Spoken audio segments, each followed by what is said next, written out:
大家好，我是猫大，欢迎来到咱们这一期的猫大奇闻录。今天咱们这个故事啊，要从一个投诉电话开始说起。在江苏常州呢，有一个著名的旅游景点，叫做常州恐龙温泉园。估计很多江浙沪地区出身的朋友都有印象。我有一个朋友呢，之前就在这个温泉城里面工作，他主要是处理这个客户投诉的。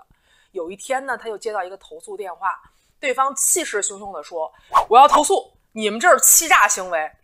我朋友听了之后呢，就赶紧安抚客人说：“先生，真是对不起，您看您有什么不满意的，我帮您解决，您千万别着急。”对方说：“你们一张门票好几百块钱，你们提供的这都是什么服务啊？我要投诉你们，你们这是欺诈，我要去消协告你们去。”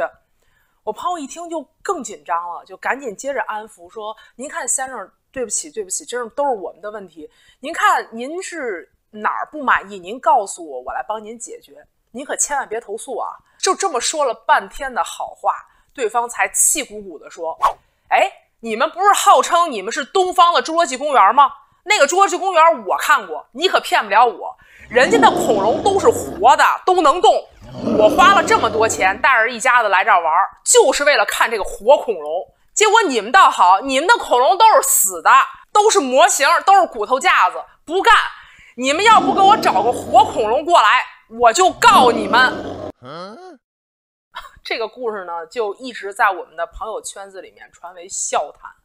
我朋友说，他当时真的很想吐槽一句：“先生啊，您应该庆幸我们这儿都是死恐龙，这恐龙要是活了，估计您可就活不了了。”我想在很多人的印象之中啊，恐龙呢，估计都是这个世界上存在过的最可怕的生物了。咱们对于恐龙的印象呢，往往来自于《侏罗纪公园》这样的电影，那里面的恐龙的形象就是比较接近于大型蜥蜴的这样的冷血动物，往往都是体型庞大、行动迅猛、牙尖嘴利、无坚不摧，就类似于霸王龙这种就是巨无霸一样恐怖的存在。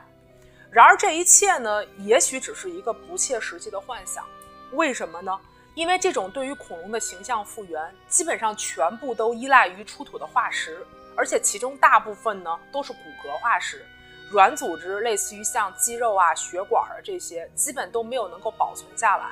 按照这样的科学依据来复原出来的生物呢，其实也只是它们的一个僵尸状态。我举个例子，您可能就知道了。咱们可以开个脑洞来想一想，比如说有一天这个家猫灭绝了，这些猫主子们都不见了，我们现在所有的人类文明呢，也都被扫荡一空了。然后又过了1亿年，那个时候地球上的新人类就突然有一天挖到了猫的头骨化石，然后呢，他们就绞尽脑汁儿要根据这个头骨化石来给猫做复原。那做出来的大概是什么样子呢？如果不出什么意外的话，这种僵尸状态的复原图应该长成这个样子。估计那个时候的新人类啊，会把猫描述成为一种带有致命性獠牙的非常可怕的这么一种远古的生物。而且我想到那个时候被妖魔化的就不仅仅是这个猫主子了，被妖魔化的也包括现在的人类。如果要是仅仅根据人类的骨骼来做复原的话，我们不出意外大概是长下面这个样子。这个形象我想就已经接近恐怖片了吧，咱都不用再多说了。然而更可怕的是，人类男性是没有哺乳类动物的阴茎骨的，就是所谓的基耳骨。如果未来的这些新人类没有及时截获我们这些老人类的某些电影资源的话，他们真的会以为我们是卵生的。关于这个野生动物复原的话题我觉得我们都不用说到恐龙那么久远的物种，我们就说一个比较近的，就已经非常的搞笑了。在18世纪的瑞典，一位高官曾向当时的国王进献了一批从非洲捕猎的野生动物，其中就有一头狮子。由于水土不服，狮子呢在运输过程中不幸死掉了。等运到瑞典的时候，就只剩下了皮毛和骨头。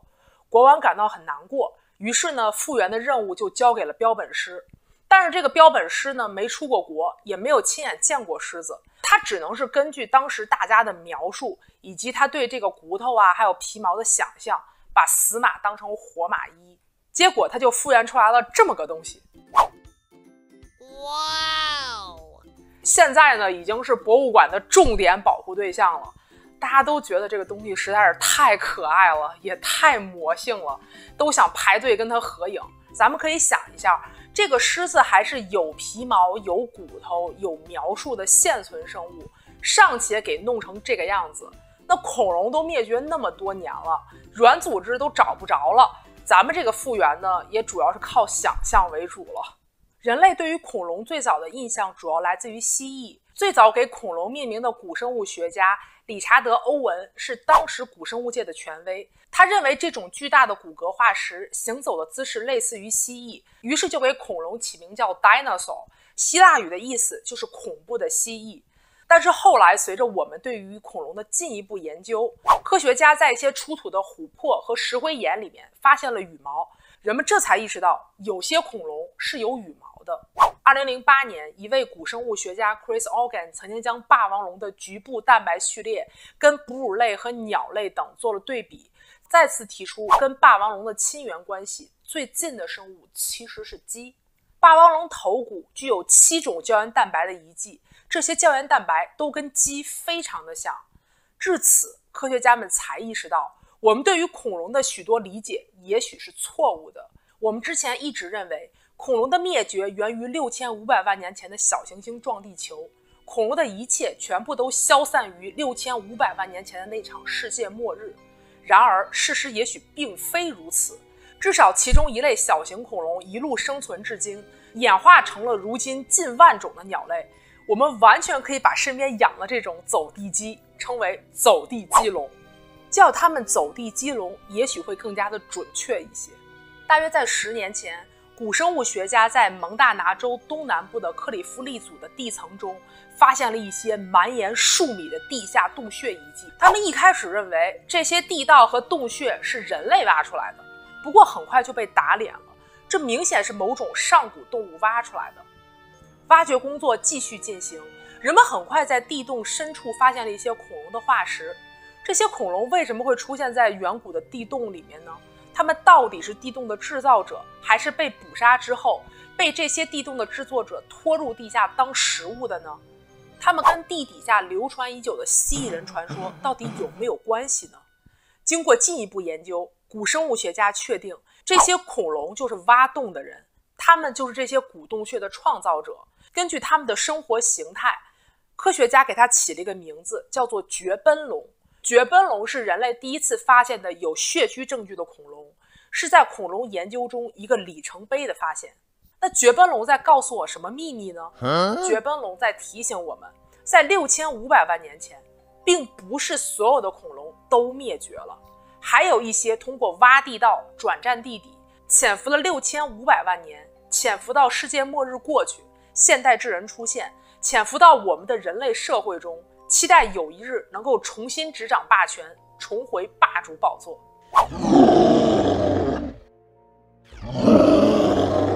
我这句话真的不是在开玩笑，这些绝奔龙就是最早的有关地底下蜥蜴人的传说。所有的证据，无论是骨骼、化学还是生物证据，都指向了这个结论。所有的鸟都是恐龙的后裔。所以我们可以这么理解，你如果今天买了一桶肯德基外带全家桶，恭喜你，你已经成功的消灭了一个由蜥蜴人带领的恐龙小分队了。鸟就是蜥蜴人进化出来的恐龙，有些恐龙就是鸟。我一开始也很难接受这个观点，直到我见到了这货鹤鸵。